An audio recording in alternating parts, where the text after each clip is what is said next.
दोस्तों नमस्कार, स्वागत है आप सभी का द ब्रेकिंग न्यूज में। बात करेंगे आज की बिहार की 10 बड़ी और मुख्य खबरों की, लेकिन उससे पहले यदि आप चैनल पर नए, चैनल को सब्सक्राइब करें, वीडियो को लाइक करें।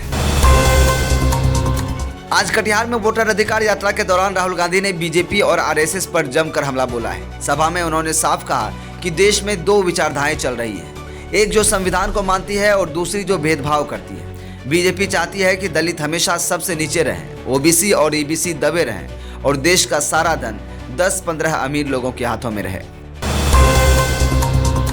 कटिहार का दौरा कांग्रेस के लिए सिर्फ यात्रा नहीं बल्कि चुनावी रणनीति का हिस्सा भी है। कांग्रेस की योजना है कि अपनी मौजूदा दोनों सीटों कदवा और मनिहारी पर लगातार तीसरी बार जीत दर्ज करे और इसके साथ ही एनडीए से कुछ और सीटें भी छीन ले। हालांकि राजनीतिक पंडितों का कहना है कि प्रशांत किशोर यानी पीके का अभियान कांग्रेस के लिए मुश्किलें खड़ी कर सकता है। पीके का जनसंपर्क अभियान युवाओं और नए वोटरों पर असर डाल सकता है। कटिहार यात्रा का एक और दिलचस्प दृश्य रहा राहुल गांधी का देशी अंदाज। राहुल सीधे मखाना खेत में उतरे, जांग तक पैंट मोड़ी और मजदूरों संग बैठकर मखाना फोड़ा। उन्होंने बीज भी चखा और खेती की जानकारी ली। लोगों ने इसे राहुल गांधी का जमीन से जुड़ने का संदेश बताया। हालांकि बारिश के कारण बमरेली का कार्यक्रम स्थगित करना पड़ा, जिससे लोग निराश हुए। राजधानी पटना में ट्रैफिक जाम की समस्या से राहत की जगी उम्मीद। मुख्यमंत्री नीतीश कुमार ने दीदारगंज में कच्ची दरगाह बिदुपुर 6 लेन पुल अपरिंग का उद्घाटन किया। इस प्रोजेक्ट पर करीब 44 करोड़ रुपए खर्च हुए। अब गंगा पर जाने वाले वाहनों को शहर में घुसना नहीं पड़ेगा। इससे समय भी बचेगा और जाम भी घटेगा। सीएम ने मौके पर ही अधिकारियों को आदेश दिया कि सर्विस रोड को भी ठीक किया जाए ताकि लोगों को आसानी हो। चुनाव नजदीक आते ही नेताओं की बयानबाजी तेज हो गई है। बेगूसराय से सांसद और केंद्रीय मंत्री गिरिराज सिंह ने तेजस्वी यादव और लालू प्रसाद यादव पर बड़ा तंज कसा है। उन्होंने कहा कि लालू प्रसाद बिल्कुल धृतराष्ट्र की तरह है, जो हर हाल में चाहते हैं कि उनका बेटा गद्दी पर बैठे, लेकिन तेजस्वी दुर्योधन है। अगर वे राजा बने तो बिहार में महाभारत हो जाएगा। उनके इस बयान ने सियासी तापमान को और बढ़ा दिया है।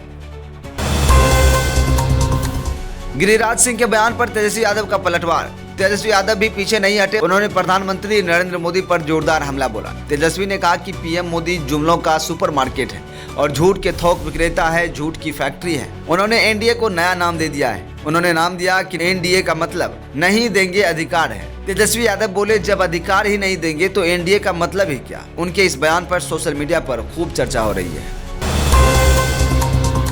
राहुल गांधी का केंद्र पर फिर से हमला। बता दें, कटिहार के कदवा में राहुल गांधी ने केंद्र सरकार पर फिर से निशाना साधा है। उन्होंने कहा है कि मोदी सरकार दलितों, आदिवासियों और पिछड़ों के लिए सरकारी नौकरी और दूसरे सेक्टरों के दरवाजे बंद कर रही है। यह संविधान को बचाने की लड़ाई है। सभा में मौजूद भीड़ ने राहुल की बातों पर तालियां बजाकर समर्थन जताया। अब बात करते हैं भ्रष्टाचार पर बड़ी कार्रवाई की। पटना के आगमकुआं इलाके में ग्रामीण कार्य विभाग के एक इंजीनियर के घर आर्थिक अपराध इकाई यानी ईओयू ने छापेमारी की। तलाशी में 52 लाख रुपए नकद मिले, जिनमें कई जले हुए नोट भी शामिल थे। पैसे टॉयलेट, पानी की टंकी और नाली पाइप में छुपा कर रखे गए थे। इसके अलावा कई आपत्तिजनक दस्तावेज और अवैध लेन देन से जुड़े कागज भी बरामद हुए हैं।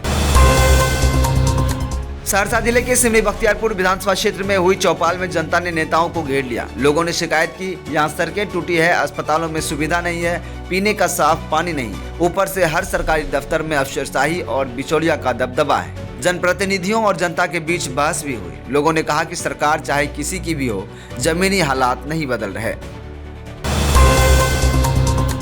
तो दोस्तों चलिए बात करते हैं अगली और अंतिम खबर की। बता दें, हिंदुस्तानी आवाम मोर्चा के संरक्षक और पूर्व मुख्यमंत्री जीतनराम मांझी ने भी तेजस्वी यादव पर निशाना साधा है। गया में पत्रकारों से बात करते हुए मांझी ने कहा कि तेजस्वी सोचते बहुत हैं, लेकिन उनके पिता के जंगल राज को लोग भूले नहीं हैं। इस बार चुनाव के बाद तेजस्वी विपक्ष के नेता भी नहीं रहेंगे। बिहार बदल चुका है और जनता जान चुकी है कि कौन उसके लिए सही है। तो ये थी बिहार की 24 अगस्त की बड़ी खबरें। राहुल गांधी और तेजस्वी के हमले, नीतीश कुमार का विकासकारी, गिरिराज सिंह और मांझी के बयान और भ्रष्टाचार पर कार्रवाई। बिहार की राजनीति हर दिन और गर्मा रही है। हम फिर हाजिर होंगे ताजा अपडेट्स के साथ। तब तक देखते रहिए द ब्रेकिंग न्यूज, आपका अपना चैनल।